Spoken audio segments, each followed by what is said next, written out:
Hello everyone, welcome to logical education. I am Raksha Raghuvanshi और इस lecture में हम साइंस एंड टेक से एक ऐसे डिवाइस के बारे में बात करेंगे जो एनवायरनमेंट में से कार्बन डाइऑक्साइड को कैप्चर करेगा। आप सभी जानते हो आज की डेट में अगर हम बात करें अपने एनवायरनमेंट की तो सबसे बड़ी प्रॉब्लम हमारे सामने है कार्बन एमिशन। हम रोज नए नए रास्ते ढूंढ रहे हैं, नए नए सोल्यूशन ढूंढ रहे हैं जिससे कि कार्बन एमिशन कम हो। क्यों? क्योंकि कार्बन एमिशन की वजह से टेम्परेचर राइज हो रहा है। आप देख रहे हो अभी कितनी ज्यादा गर्मी पड़ रही है, टेम्परेचर जल्दी जल्दी राइज हो रहा है, ग्लेशियर्स पिघल रहे हैं, हमारा क्लाइमेट चेंज हो रहा है। इस क्लाइमेट चेंज की जो प्रोसेस बहुत ज्यादा तेज हो गई है उसको कम करने के लिए हमें कार्बन एमिशन को रोकना होगा। अब कार्बन एमिशन कई तरह से होता है, फैक्ट्रीज की वजह से हो रहा है या व्हीकल से कार्बन एमिशन हो रहा है। अब अगर ये जो कार्बन एमिशन है उसको हम कम कर दें या कार्बन एमिशन जो भी है एनवायरनमेंट में उसको रोक लें या उसकी प्रोसेस को कम कर दें या उसको कैप्चर कर लें, जो भी कार्बन एमिट हो रहा है उसको कैप्चर कर लें, तो कितनी अच्छी बात होगी ऑब्वियसली। तो इसीलिए ये डिवाइस बनाया गया है। इस डिवाइस के बारे में हम जानेंगे यहाँ पर इस लेक्चर में। और सबसे बड़ी इंपॉर्टेंट बात ये है कि इसकी कॉस्ट बहुत कम है। तो ये सबसे बड़ी बात ये है कि इसकी कॉस्ट काफी कम है और एक छोटा सा डिवाइस है जो कि कार्बन डाइऑक्साइड को कैप्चर करने वाला है एनवायरनमेंट में से। तो इस डिवाइस के बारे में जानेंगे, कैसी इसकी वर्किंग है ये भी समझेंगे।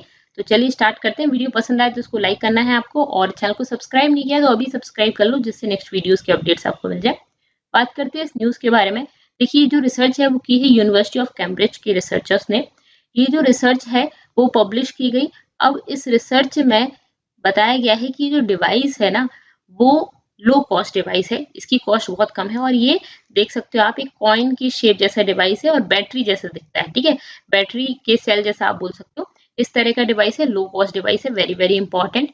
ये क्या करेगा, जब आप इसको चार्ज करेंगे, जैसे हम अपने मोबाइल को चार्ज करते हैं तो सेम इसी तरह से मोबाइल की बैटरी को चार्ज करते हैं, वैसे इसकी बैटरी मतलब बेसिकली इस डिवाइस को आप चार्ज करोगे। इस डिवाइस को जब चार्ज करेंगे तो ये कार्बन डाइऑक्साइड को कैप्चर कर लेगा। एनवायरनमेंट में बहुत सारी गैसेस हैं, उस एयर में से कार्बन डाइऑक्साइड जो गैस है ना उसको ये कैप्चर कर लेगा, CO2 गैस को कैप्चर कर लेगा। और जब आप इसको डिस्चार्ज करते हो, जैसे हम मोबाइल को चार्ज करते हैं उसके बाद हम उसको यूज करते हैं तो वो डिस्चार्ज होता है, सेम इसी तरह से इस डिवाइस को चार्ज करते हैं तब ये कार्बन डाइऑक्साइड गैस को कैप्चर कर लेता है। और बाद में जब ये डिस्चार्ज होता है ना तो ये कार्बन डाइऑक्साइड गैस रिलीज कर देता है। अब आप बोलोगे यार ये तो कोई फायदा नहीं हुआ, यहाँ पे आपने बोला कि ये कैप्चर कर रहा है और यहाँ पे वो रिलीज कर दे रहा है, तो क्या फायदा हुआ। बट जब ये रिलीज कर रहा है कार्बन डाइऑक्साइड गैस को तो ये कंट्रोल वे में रिलीज करेगा जिससे कि आप उसको कलेक्ट कर सकते हो। इस कार्बन डाइऑक्साइड जो इस डिवाइस ने कैप्चर की है उस डिवाइस से आप कलेक्ट कर सकते हो, उसको चाहो तो रीयूज कर सकते हो और उसको डिस्पोज कर सकते हो। जो भी कार्बन एमिशन हो रहा है एनवायरनमेंट में, हम उस कार्बन एमिशन को हम कैप्चर करते हैं और उसको डिस्पोज कर देते हैं। इसमें हम समुद्र में उनके जो पैकेट्स वगैरह बना के हम उसको वहां पे डिस्पोज करते हैं। किसी भी तरह से उसको जो कार्बन है ना उसको आपको डिस्पोज करना होता है, तो यहाँ पे आप उसको कलेक्ट कर सकते हो, रीयूज कर सकते हो, डिस्पोज कर सकते हो, ठीक है, जब ये डिस्चार्ज होता है उस दौरान, ठीक है। तो इस तरह का डिवाइस ये है।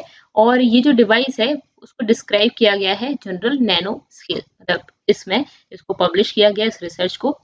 अब ये डिवाइस जो है उसका नाम है सुपर कैपेसिटर डिवाइस, ठीक है। अभी अगर ये मार्केट में आ जाएगा तो उसका और नाम रख दिया जाएगा, सुपर कैपेसिटर डिवाइस। ये डिवाइस एक बहुत ही छोटा सा डिवाइस है, स्मॉलर डिवाइस है और रिचार्जेबल बैटरी जैसा दिखता है, ठीक है। It is smaller to a rechargeable battery, ठीक है। जिस तरह से हमारे सेल होते हैं, कॉइन होता है, उस तरह का दिखने वाला डिवाइस है ये, ठीक है। इसके अलावा ये जो डिवाइस है वो किससे बना हुआ है, इसके जो पार्ट्स हैं वो सस्टेनेबल मटेरियल से बने हुए हैं। सस्टेनेबल मटेरियल्स जिनमें कोकोनट शेल यूज किया गया है, सी वाटर यूज किया गया है, तो सस्टेनेबल मटेरियल से बना हुआ है। इस वजह से इन मटेरियल्स जो भी इसके पार्ट्स है ना उसको आपको उससे एनवायरनमेंट को नुकसान नहीं होगा, कोकोनट शेल से कोई नुकसान नहीं है, तो ये काफी अच्छी चीज है। इसके अलावा ये जो सुपर कैपेसिटर डिवाइस है ये क्या करेगा, सबसे इंपॉर्टेंट काम वही करना है, इसको कार्बन कैप्चर करेगा और उसको स्टोर कर लेगा, ठीक है। तो ये इसमें मदद करेगा हमारी, और लो कॉस्ट डिवाइस है। मोस्ट एडवांस्ड कैप्चर टेक्नोलॉजीज, ऐसा नहीं है कि अभी कार्बन कैप्चर टेक्नोलॉजीज नहीं है, हमें कार्बन कैप्चर करते हैं हम, लेकिन वो जो टेक्नोलॉजीज हैं उनमें लार्ज अमाउंट ऑफ एनर्जी की रिक्वायरमेंट होती है, मतलब बहुत सारी एनर्जी चाहिए होती है और वो एक्सपेंसिव होती है। इसको आपने देखा, ये इसकी कॉस्ट कम है और यहाँ पे इसमें एनर्जी की रिक्वायरमेंट भी ज़्यादा नहीं है, तो ये दोनों फायदे यहाँ पे मिल जाएंगे। ओके, अब अगर हम बात करें कि इसकी ज़रूरत क्या है, तो एनवायरनमेंट में बहुत सारा कार्बन डाइऑक्साइड हम रिलीज करते हैं, ठीक है। आप बोलोगे यार कार्बन डाइऑक्साइड तो हमारी सिर्फ 4th नंबर पे आ रही है, हमारी बाकी हम अगर बात करें तो ऑक्सीजन और नाइट्रोजन सबसे ज़्यादा, उनकी आप बात करना चाहिए, आप कार्बन डाइऑक्साइड की बातें करते हो। कार्बन डाइऑक्साइड तो वैसे ही कम है, ठीक है। तो अगर हम बात करें कार्बन डाइऑक्साइड की, तो कार्बन डाइऑक्साइड हैवी गैस है जो कि हमारी अर्थ के ऊपर रहती है, ठीक है। अर्थ में एटमॉस्फेयर अगर हम बात करें तो हैवी गैसेस यहाँ सबसे नीचे रहती है, उसके बाद धीरे धीरे धीरे जो लाइट वेट गैसेस होती है वो रहती है। अब अगर बात करें कार्बन डाइऑक्साइड गैस की, तो ये अर्थ सरफेस के आसपास रहती है। जब भी सूरज की किरणें पृथ्वी पर पड़ती हैं, तो ये कार्बन डाइऑक्साइड उन किरणों को वापस नहीं जाने देती, जिस वजह से टेम्परेचर राइज होता है, ठीक है। तो यहाँ पे around 35 billion tons of carbon dioxide हम रिलीज कर रहे हैं एटमॉस्फेयर में। ये इतनी कम होने के बावजूद भी बहुत ज्यादा मात्रा में होती है, ठीक है। इतनी कम है बट स्टिल ये हमें बहुत नुकसान पहुंचा रही है। तो एटमॉस्फेयर में हम पर ईयर इतनी ज्यादा कार्बन डाइऑक्साइड रिलीज कर रहे हैं, 35 billion tons of carbon dioxide हम रिलीज कर रहे हैं। तो यहाँ पे हमें जरूरत है इसके लिए कुछ सॉल्यूशंस निकालने की, जिससे कि ये एमिशन कम हो सके और जो क्लाइमेट क्राइसिस हमारे सामने आ रहे हैं उनको हम सॉर्ट कर सके। तो इस वजह से हम नए नए डिवाइसेस बनाने की कोशिश कर रहे हैं, जिससे ये कार्बन डाइऑक्साइड का एमिशन कम हो, और एमिशन हो रहा है तो उस एमिशन को आप किसी तरह से कैप्चर करके जो एनवायरनमेंट है उसमें से आप कार्बन को हटा लो, ठीक है। तो बेसिकली इस वजह से हम ये सारे काम कर रहे हैं। अगर हम बात करें नाइट्रोजन हमारे एनवायरनमेंट में और ऑक्सीजन, ये हमारे एनवायरनमेंट में सबसे ज्यादा पाई जाती है, N2 और आपका O2, ठीक है। अगर हम बात करें नाइट्रोजन की तो 71% ये होती है, फिर उसके बाद आपकी ऑक्सीजन होती है 29%, तो करीब करीब यही आपकी पूरी हो जाती है ऑलमोस्ट, ठीक है। बाकी 1% में आपकी बाकी सारी गैसेज हो जाती हैं, कार्बन डाइऑक्साइड, ऑर्गन और उसके अलावा बाकी सब गैसेज, ठीक है। क्लियर है। तो यहाँ पे बहुत कम मात्रा में होती है बट स्टिल बहुत नुकसान पहुंचाती है अगर हम वैसे प्रोपोर्शन देखें तो, ठीक है। और नाइट्रोजन की अगर आप बात करो तो आपको हमेशा लगता होगा कि नाइट्रोजन की, आप बोलते हो नाइट्रोजन फॉस्फोरस, इनकी हमेशा कमी रहती है पेड़ पौधों के लिए। तो नाइट्रोजन आपको इस तरह से इंडिविजुअल आपको नहीं मिलती, इसी वजह से उसकी अमोनिया हम मिलाते हैं, फर्टिलाइजर वगैरह मिलाते हैं हमारी फसलों में, क्योंकि इसकी कमी रहती है, ठीक है। अब बात आती है ये जो सुपर कैपेसिटर डिवाइस है उसकी बात कर लेते हैं यहाँ पे। तो इस डिवाइस में क्या है, 2 इलेक्ट्रोड्स हैं, ठीक है, पॉजिटिव और नेगेटिव चार्ज, ठीक है। जिस तरह से आप बैटरी में देखते हो 2 इलेक्ट्रोड्स होते हैं, ये पॉजिटिव और नेगेटिव चार्ज 2 इलेक्ट्रोड्स होते हैं, कैथोड और एनोड, ठीक है। इसी तरह से इसमें भी 2 इलेक्ट्रोड्स हैं। यहाँ पे ये जो टीम है ना, उसने कोशिश की है कि ये नेगेटिव और पॉजिटिव वोल्टेज है ना उसको ऑल्टरनेट कर सके, ठीक है। यहाँ पॉजिटिव से नेगेटिव ये जो दोनों हैं इनको ऑल्टरनेट कर सके, ठीक है।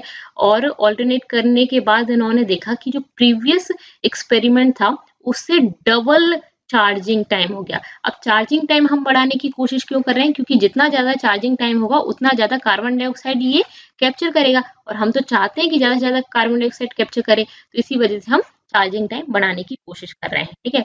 तो this improve the super capacitors ability to capture carbon, ठीक है, जिससे इसकी कार्बन कैप्चर कैपेसिटी बढ़ेगी। ओके, यहाँ पे ये जो डिवाइस है इसके बारे में रिसर्चर्स ने बोला कि इन्होंने जब ये ऑल्टरनेटिंग द करंट, मतलब बेसिकली इसको ऑल्टरनेट किया इन प्लेट्स के बीच में, तो इन्होंने देखा कि double amount of carbon dioxide capture कर रहा है, जितना पहले कर रहा था उससे ज्यादा।